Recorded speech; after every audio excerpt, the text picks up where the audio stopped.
If you've been sitting on a creative project or idea that you've been wanting to start, this is for you.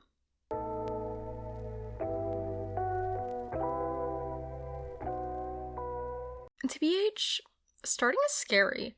Starting again, girl, even scarier. Especially when it feels vulnerable or risky, which in most cases, if you're worried about starting, it does. And I feel that. I mean, I have literally been thinking about starting this podcast for over 6 months. 6 months of me just overthinking, being like, oh, what if I did this? What if I did that? Yet not doing anything. And honestly, I think I was held back by like a fear of being perceived. And also this feeling of vulnerability from trying again and it not going as I expected.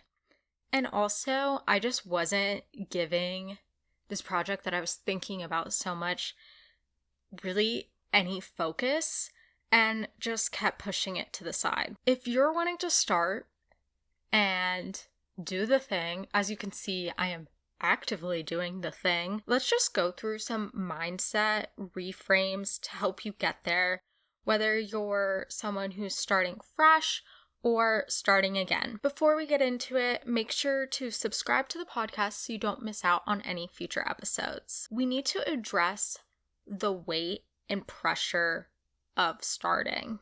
Many of us have ideas that we love, that we want to pursue, that we feel so passionate about, but we delay. We sit and we think, and just like me, you spend months thinking, overthinking, and doing nothing. And we delay because of fear of being seen, of being misunderstood, of not meeting our own expectations. To be honest, real life example of this, and that's me. I literally tried recording this episode as the first episode of this new podcast, but I got so nervous and it just didn't work out at all. So here we are again. But that was just because of the expectations I had associated with hosting my previous podcast and a feeling of having to meet a certain level of performance, to adhere to a certain type of content that people were used to seeing from me.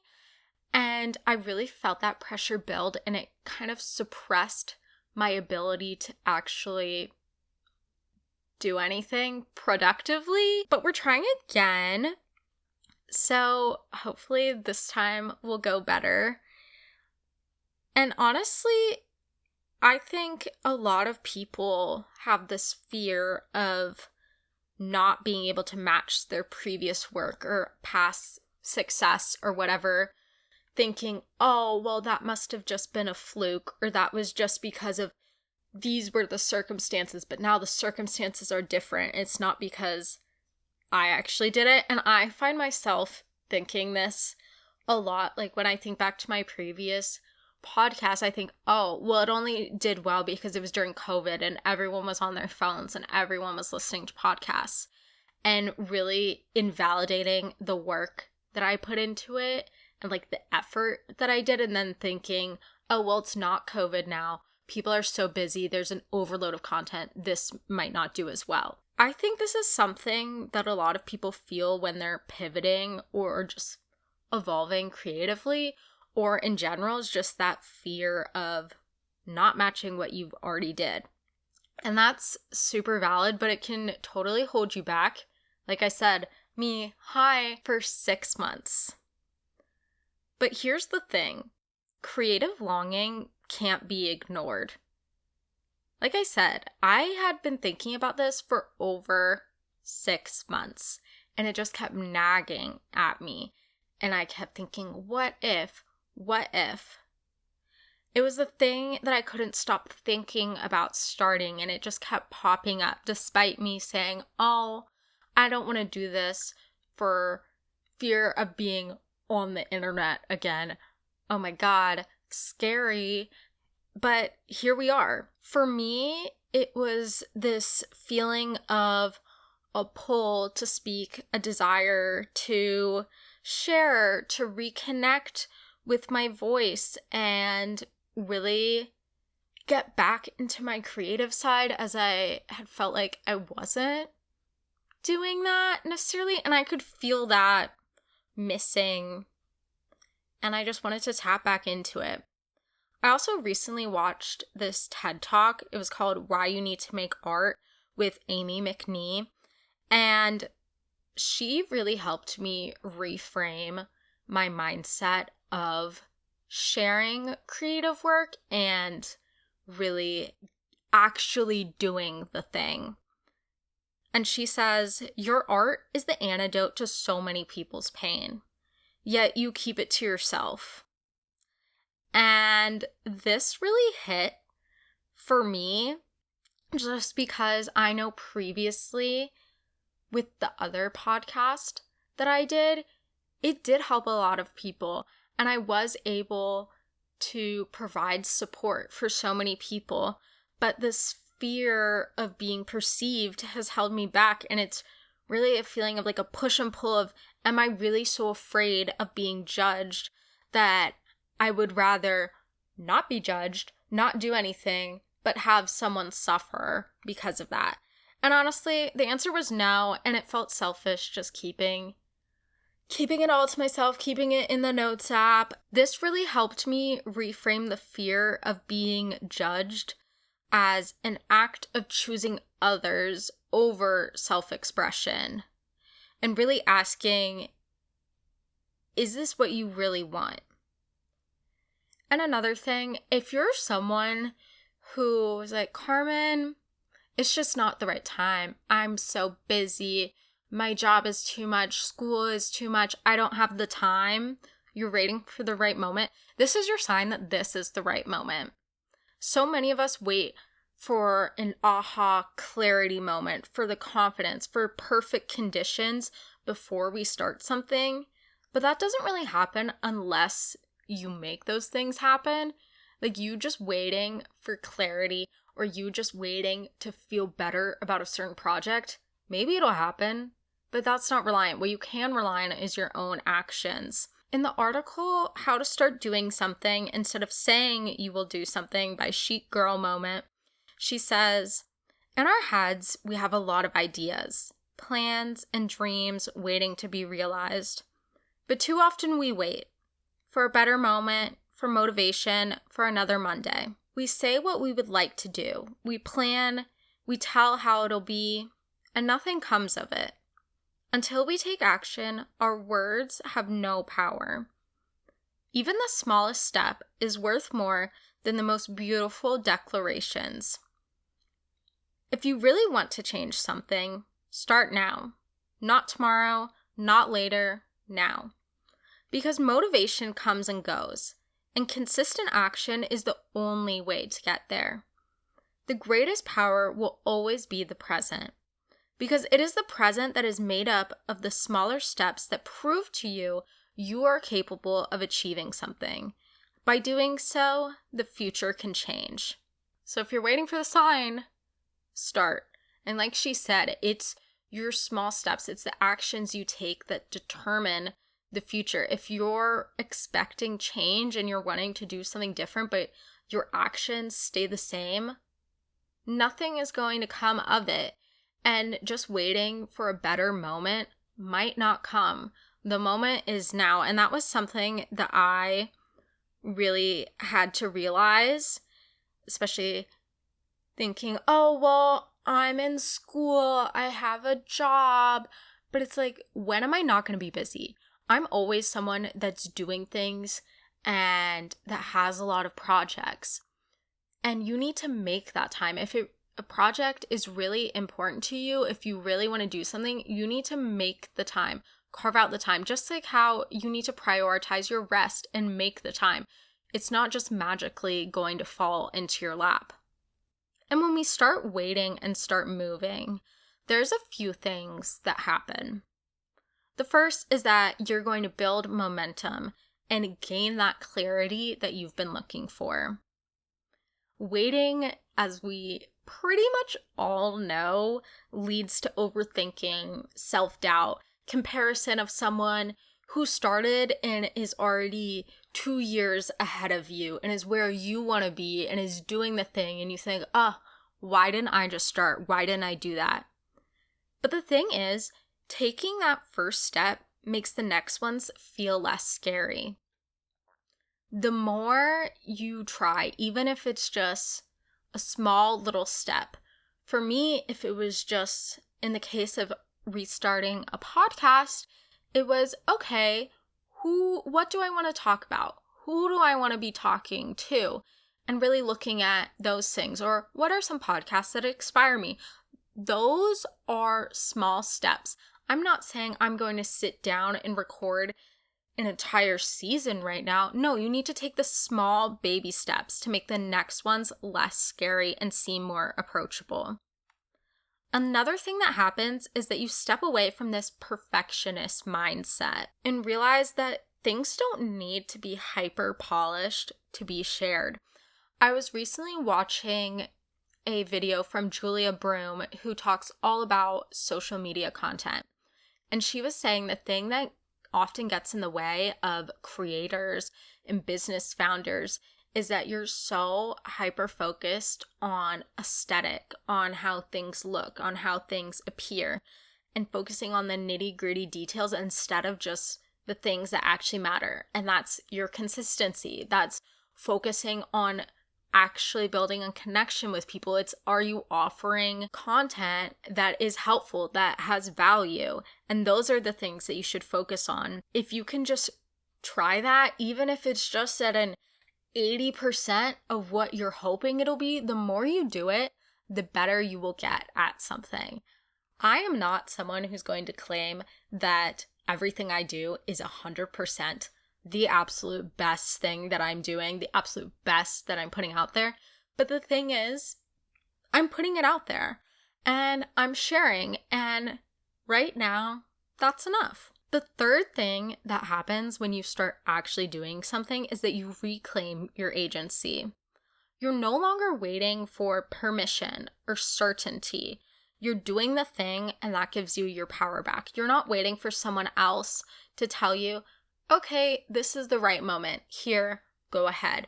You're not waiting for the circumstances to determine that. These are all outside forces, and it takes away from your agency. You're relying on yourself, on your actions, and that gives you your power back. But if you're like, yes, Carmen, all those things sound great. I want all those things, but I'm feeling held back.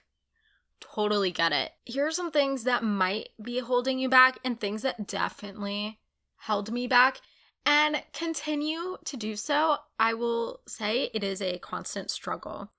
And that first one is a fear of being cringy, of being misunderstood, but also at the same time being deeply understood yet disliked. And Anna Howard talks all about this in her episode, Facing Your Fear of Being Misunderstood is the Creative Process, on her Wild Geese podcast, saying that no artist or someone who creates is completely understood. Like, there's nuances that people can't understand, and everyone interprets things differently. And why would you want to be someone who's 100% liked, 100% palatable? Because then what is special about that, right? The point is that your work starts debates. It starts people to think more deeply. She goes to say that being misunderstood is part of being an artist. And I think that is a good mindset to have, and something to remember is that if you keep thinking, oh, well, I don't want to be cringy, I don't want to be misunderstood, it's like, that's part of it. That it might just happen, you know? You can't control that. What you can control is what you put out there, your actions. Another thing that could be holding you back, and definitely 100% I feel in my core, was questioning your own process, your validity, your originality. And In her article, Give Yourself Permission to Not Care What People Think About You by Stephanie Tyler, she says, I found myself doing something I haven't done in years. Second guessing not just what I'd written, but how I'd arrived at writing it. Was I thinking clearly? Was my process actually valid? Had I been fooling myself about the quality of my own thoughts? It's a peculiar form of gaslighting, this external chorus that makes you question your internal compass. And this spoke to me because I have felt the exact same way. I mean, literally, I have already recorded this once and I'm doing it again. Peak example of questioning my process, questioning my validity. And it just goes to show that you're not alone. Whether you're a writer, whether you're an artist, whether you're just someone who likes to make things and exist. I mean, it's so easy to question your own validity and originality, especially when you see so many other people doing the thing that you want to do. And then it just makes you think, oh, well, if there's already so many people doing this, what do I have to share that would be any different? Take a step back and think, how many shoe brands are there? How many types of sneakers are there? 1 million, right? People buy them. Different people buy different things. Everything is for a specific customer. Like, once you just have to find who you're speaking to. I think there's also this pressure to please everyone, or maybe just please the right people or do it right. For me, that's been a feeling that I need to please my previous audience or else. Like, it feels like a threat. And it's funny because it's not like anyone has projected this on me. This is quite literally a self-made fear of me being stuck in my head and held back by thinking, oh, I can't do this because it won't meet previous expectations. And that's honestly exhausting. And Stephanie Tyler also has something to say about this. She says, I think there's something almost violent about this demand for universal approval. Something that asks us to sand down every rough edge, to eliminate every aspect of ourselves that might make someone else uncomfortable. It's a kind of creative suicide by committee, where the final product bears so little resemblance to the original impulse that it satisfies no one, not even its creator. And I think this also goes back to what Anna Howard said in her podcast episode, is that you can't please everyone. That's where this misunderstanding, this nuance comes in. And if you're creating something and you're so focused on the expectations of others, it's not going to be what you want it to be. And it'll probably just leave you feeling disappointed and the people whose expectations you were relying on also being disappointed because it's not authentic to you. And the only way you're going to do it right is if you start, because otherwise you're literally doing nothing. So let that take a second to sink in. I think it all comes down to one thing, and that's the fear of being judged.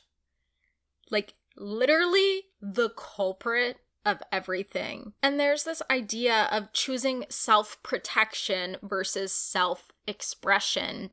Self-protection being, I'm not going to create, I'm not going to share my work because I'm afraid of being judged, of how I'll be perceived. Self-expression being, here's my work, do with it what you will, think what you will, and sharing it. It relates back to that TED Talk we talked about at the beginning of the episode. And Stephanie Tyler, GOAT for carrying this episode, has something to say about that. She says, I now think it's actually selfish to withhold your work out of fear. When you decide not to share your perspective because it might make some strangers uncomfortable, you're also deciding that those strangers, the ones who might find solace or insight or company in your words, don't matter as much as your own comfort. Like, mic drop, right? saying that this idea of self-protection is selfish and it's not necessarily benefiting you or the people around you. You're valuing your comfort over helping others. And I will say, in some cases, it's like, yes, value your comfort, do your own thing. If something does not feel right, don't do it. But if you're feeling held back by this fear of being judged, it's an internal, right? It is your self-made cage. You're doing it to yourself. And the only way you can get out of that is by sharing your work and getting the experience that says, oh, okay, this actually is helping some people. This is being perceived nicely by some and maybe misunderstood by others, but at least it's being seen. Okay, so if you've struggled with some of or all of those things that I mentioned, what could be holding you back, this is your permission to start over. And you don't even have to announce it to the world. You can just start for you. It's like a little secret. And what's more fun than keeping a secret? Telling someone else the secret, right? So fun. And honestly, that's what I'm doing. I'm realizing and constantly reminding myself that there is no perfect time to start. The best time is right now. Because or else I'm just overthinking, I'm just spiraling, and that uses up so much energy that could be going to so much good. Personally, I'm trying to focus on giving myself that internal permission to begin again, even if it's quiet, even if it's imperfect. I have only been telling a select few people about this, about me starting, quite literally, like family and my boyfriend, and that's it. I'm trying to keep this sacred to me instead of focusing on how do I grow this immediately? How do I get as many people to listen to this? And I'm giving myself grace at starting from scratch. I think it's so easy to look on the internet and see other artists and creators that you admire. I think, wow, they have such a big following. They're getting so many views. They're producing such lovely content. I need to be doing that.